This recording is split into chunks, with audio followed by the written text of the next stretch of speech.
Well, one of the main things we found out that if you don't put something as an option to these young people in the streets, they end up taking up the weapons. They call them tools. They have other names that they put on them. So it's obvious that they want to do something beyond what we're seeing.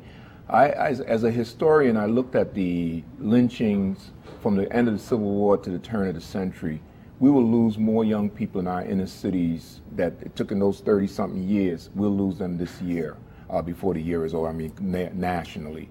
So saying that to say that it's an important fact that we have to begin to impound on the minds of these young people the need to remove the guns, remove the kinds of weaponries, and the other ancillary things that keep them going. I just looked at a recent article talking about 10% of the youths that drop out end up in jail or detention. Well, what can be done? I mean, what is the city, what are people like you doing to stop this trend? We do it every day. We push. The good thing is the GED. You get a young man his GED and his driver's license, and he's off and running.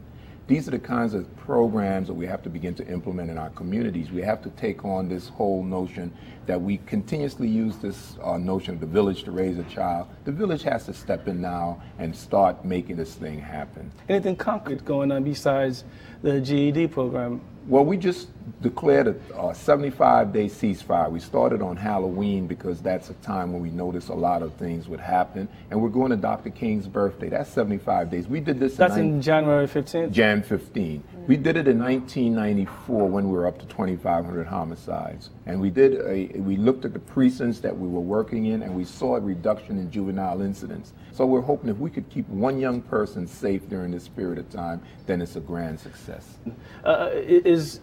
No, law enforcement has its place, but I want to let every law enforcement officer out there become like the Maytag repairman, nothing to do. You know what I'm saying? I want to be able to pull those young people off the streets.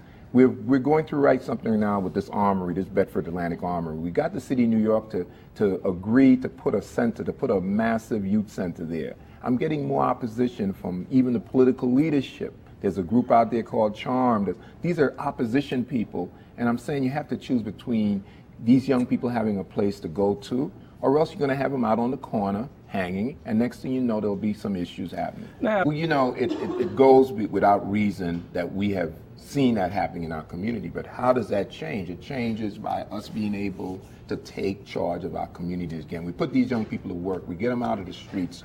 We stop them from sitting on the top of the... Who's the we? Isn't that city government supposed to do that? Or well, government has a part to play in it.